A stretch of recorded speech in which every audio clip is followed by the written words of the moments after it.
எல்லாருக்கும் நமஸ்காரம். இன்னைக்கு ஸ்ரீமன் நாராயணியத்துல தசகம் 48 பார்க்க போறோம்.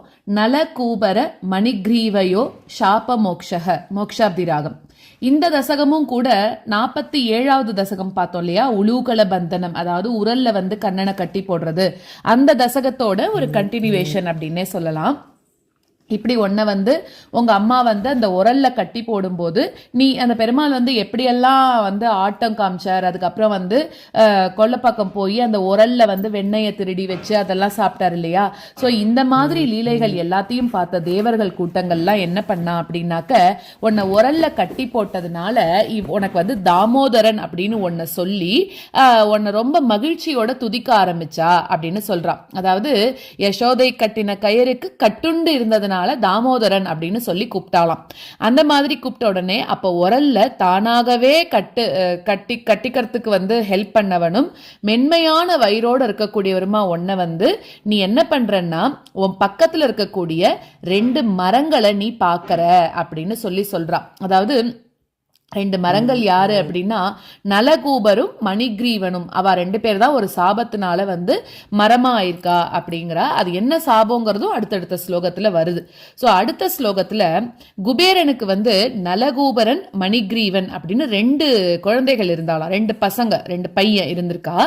அவ 2 பேருமே என்ன பண்ணா அப்படின்னாக்க, சிவனை வழிபட்டு பெரிய செல்வம், நிறைய செல்வங்கள்லாம் அவளுக்கு வேணும் அப்படின்னு வாங்கிட்டு இருக்கான். அதனால என்ன ஆயிடுத்து, தனக்கு நிறைய செல்வம் வந்தா விட்டு அவளுக்கு ரொம்ப ஒரு மாதிரி ஆணவம் ஜாஸ்தி ஆயிட்டான். அப்போ என்ன ஆயிட்டா, உன்கிட்ட சிவன் கிட்ட இருந்து வாங்கிட்ட வரத்தினால உன்கிட்ட பக்தி இல்லாம ரொம்ப தவறான வழிகள்ல ரொம்ப நாளைக்கு அவ என்ன பண்றான்னா, எந்த விதமான பொறுப்பும் இல்லாம தன்னோட காலத்தை கழிச்சுன்னு இருக்கா அப்படிங்கிறது 2வது ஸ்லோகம். இப்போ அடுத்தது என்னது அப்படின்னாக்க, 3வது ஸ்லோகத்துல அந்த மாதிரி அவ அப்படி தலகணத்தோட இருக்கும்போது மதவெறி பிடிச்சு ஒரு மாதிரி ஒரு மது அதை சாப்பிட்டுட்டு என்ன பண்றான்னா, அந்த மயக்கத்துல ஆடின்னு இருக்காளாம். அப்படியே என்ன பண்றதுன்னு தெரியாம ஆடின்னு இருக்கா. அவளை சுத்தி நிறைய வாலிப பெண்கள் இருக்காளாம். அவளால சூழப்பட்டு எப்படியெல்லாம் அவ அந்த மது குடிச்சது போதையில ஆடை இல்லாம கூட அந்த கங்கை ஆற்றுல விளையாடின்னு இருக்காளாம். இந்த நிறைய பெண்களோட இந்த 2 நலகூபரன் மணிக்ரீவன் அப்படின்னு சொல்ற 2 பேரும் நிறைய பெண்களோட கங்கையில விளையாடிட்டு இருக்கான். சோ கங்கை அப்படிங்கிறது எவ்வளவு ஒரு புனிதமான இடம் இல்லையா. அங்க போய் இந்த மாதிரி எல்லாம் இவ இருக்கவும், அந்த நேரத்துல நாரத முனிவர் அங்க வரார். அவர் இதெல்லாம் பாக்குறாரு, இந்த மாதிரி நடக்கிறதெல்லாம். 4வது ஸ்லோகத்துல அப்படியே அந்த நாரதரை பார்த்த உடனே அந்த அவனை சூழ்ந்து இருக்கா இல்லையா பெண்கள், அவெல்லாம் என்ன பண்றா, எங்க நாரதர் சாபம் கொடுத்துட போறாரோ அப்படின்னு பயந்துண்டு அவளோட ஆடைகளை எடுத்து தங்களை மறைச்சுக்கிறாளாம்.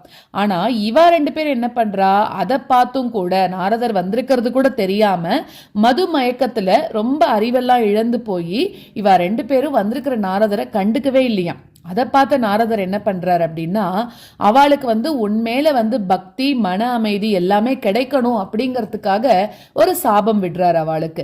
அப்போ எப்படி அப்படின்னா, மன அமைதி இல்லாதவாளுக்கு எப்படி இன்பம் கிடைக்கும் அப்படின்னாக்க, இவாளுக்கு இருக்கக்கூடிய கர்வம் போகணும். அதுக்கு ஒன்ன அடைஞ்சாதான் அந்த கர்வம் போகும் அப்படிங்கிறதுக்காக ஒரு சாபம் கொடுத்து அது மூலியமா அவளை ஒன்ன அடைய வைக்கணும் அப்படிங்கிறதுக்காக சாபம் கொடுக்கிறாரா நாரதர். இது 4வது ஸ்லோகம். 5வது ஸ்லோகத்துல என்ன சொல்றா அப்படின்னா, நீங்க 2 பேரும் ரொம்ப நாளைக்கு மருத மரங்களை நம்ம அர்ஜுன மரம்னு கூட சொல்றோம், அந்த மருத மரங்களாக இருந்து உங்களுக்கு எப்ப அந்த விஷ்ணு உங்களுக்கு காட்சி கொடுக்கிறாரோ அப்ப உங்களுக்கு திருப்பி நீங்க பழைய மாதிரி ஆவீங்க அப்படின்னு சொல்லிடுறாரா நாரதர்.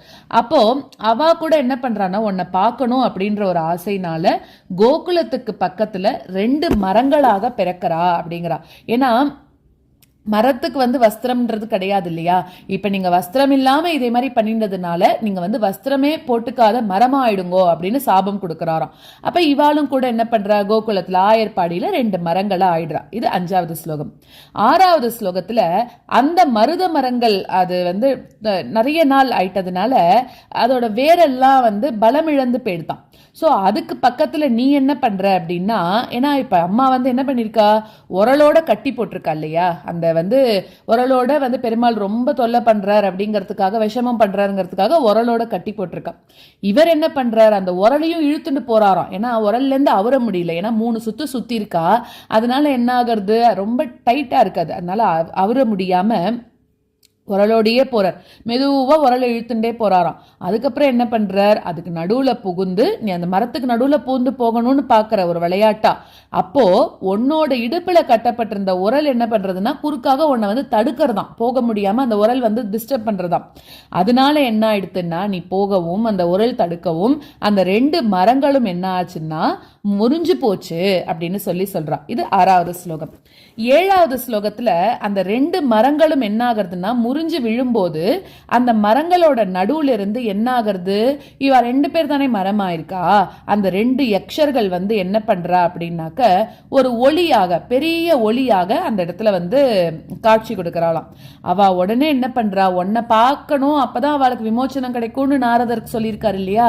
இப்ப இந்த விஷ்ணுவை பார்த்த உடனே அவ என்ன பண்றான்னா பெருமாளை ஸ்தோத்திரங்களால சொல்லி வழிபடுறா. இது 7வது ஸ்லோகம்.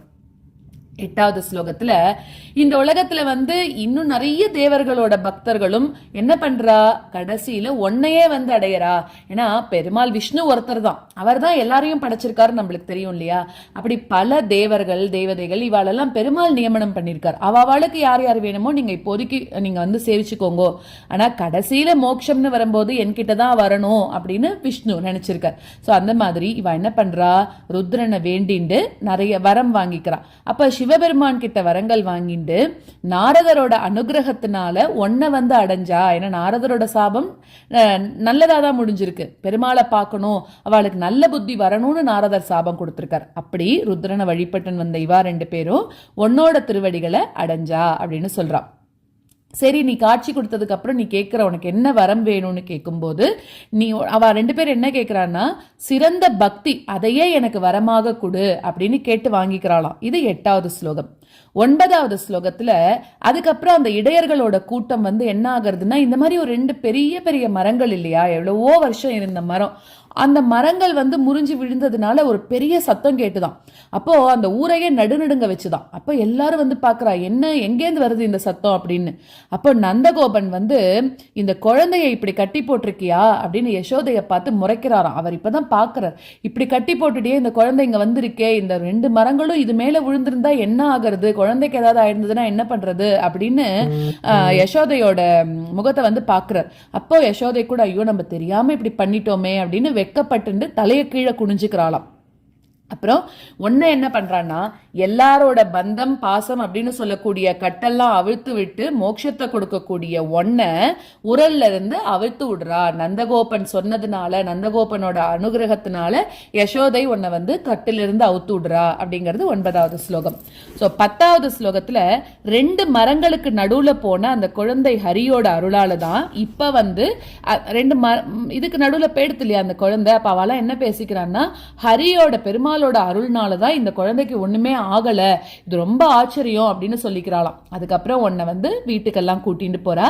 சோ அந்த மாதிரி ஒன்னும் ஆகல அப்படின்னு அம்மா அப்பா வந்து மனசை தேத்திக்கிறா. ஊர் மக்களும் வந்து ஐயோ இந்த குழந்தை இப்படி நடுவுல இருக்கே, நல்ல வேளை இந்த மரங்கள்ல அந்த குழந்தை மேல விழல அப்படின்னு எல்லாருமா சமாதானம் பேசிட்டு இந்த குழந்தைய அவளோட வீட்டுக்கு கூட்டின்னு போறாளாம்.